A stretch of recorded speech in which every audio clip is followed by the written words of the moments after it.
नमस्कार बच्चों, वर्णमाला को जान लिए हैं तो वर्णमाला के साथ साथ लिखने वाले संयुक्त व्यंजनाक्षर। इस संयुक्त व्यंजनाक्षरों को हम वर्णमाला के साथ लिखते हैं, पर उन वर्णमाला के 46 अक्षरों के साथ गिनती नहीं करते हैं।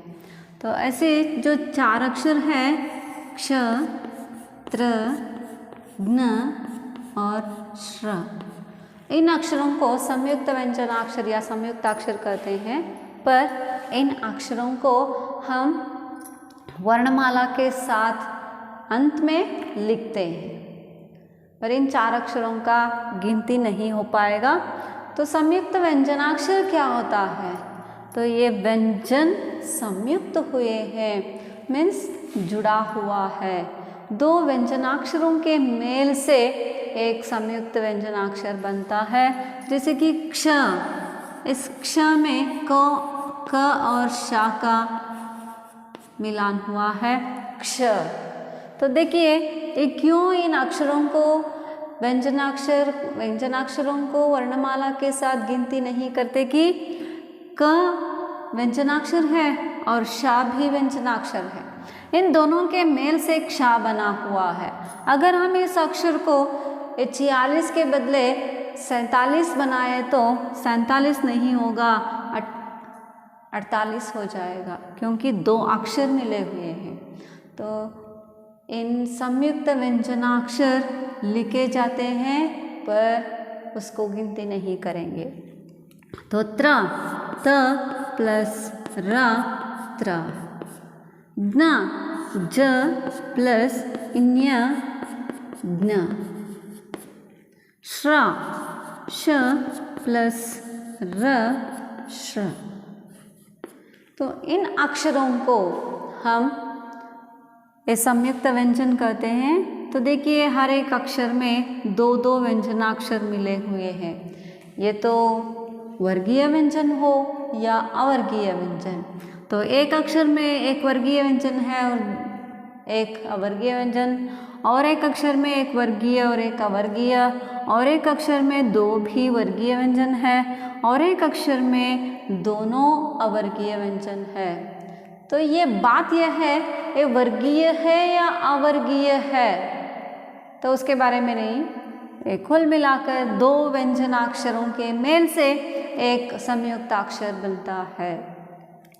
तो इन संयुक्ताक्षर जो लिखते समय एक बात को ध्यान देना है, श और रा, जैसे हम इसे श्रा इस तरह नहीं लिखेंगे, क्योंकि इसका एक नया रूप अपने सामने है। और इसके साथ साथ तो एक बार देखिए तो पूरे व्यंजनाक्षरों को, पूरे वर्णमाला को लिखकर देख लीजिए। तो ये संयुक्ताक्षर के बिना या भाराखड़ी के बिना हम बहुत शब्दों को नहीं बना सकते। तो इसलिए मैं आपको एक काम सौंप देती हूँ, सिर्फ आ से लेकर हा तक वर्णमाला को लिखिए। तो इन्हीं अक्षरों का प्रयोग करके 30 शब्दों को लिखिए। जैसे ये आ है, हमारे वर्णमाला के स्वराक्षर है, और माँ है व्यंजनाक्षर। इन दोनों 2 अक्षरों को मिलाने से एक शब्द बनता है आम। आम शब्द में 2 वर्णमाला के अक्षर को छोड़कर, वर्णमाला को छोड़कर ये बाराखड़ी हो या संयुक्ताक्षर हो नहीं है। तो ये एक अर्थपूर्ण शब्द है, इसका अर्थ है, आम का एक अर्थ है। तो आम का मतलब मैंगो, तो एक फल है। और भी एक अर्थ होता है, जैसे आम जनता, सामान्य जनता, ऐसे इस रूप में इसका प्रयोग किया जाता है। और का, ल जैसे, तो ये शब्द भी एक अर्थपूर्ण शब्द है। तो सिर्फ वर्णमाला का प्रयोग किया गया है तो अर्थपूर्ण है। ऐसे ही आप इस वर्णमाला, पूरे वर्णमाला को लिखकर हा से हा तक, सिर्फ आ से हा तक, तो इन 4 अक्षरों को छोड़ दीजिए, सिर्फ 46 अक्षरों को लिखिए। तो लिखकर 30 शब्दों को बनाइए।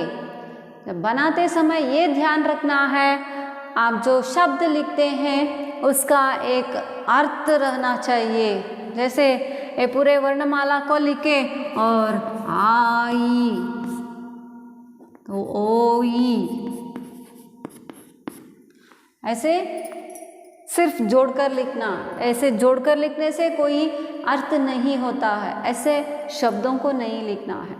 तो ये शब्द लिखने पर ऐसे अर्थ होना चाहिए, एक अर्थपूर्ण शब्द का निर्माण होना चाहिए। ऐसे 30 शब्दों को लिखिए। और भी संयुक्ताक्षर, सिर्फ 4 ही संयुक्त व्यंजनाक्षर है, हम पूरे व्यंजनाक्षर को संयुक्ताक्षर बनाना पड़ेगा।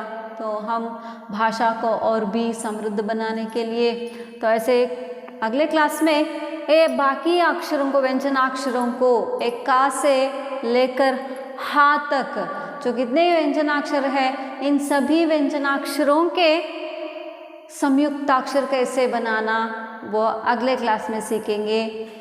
शुभ दिन।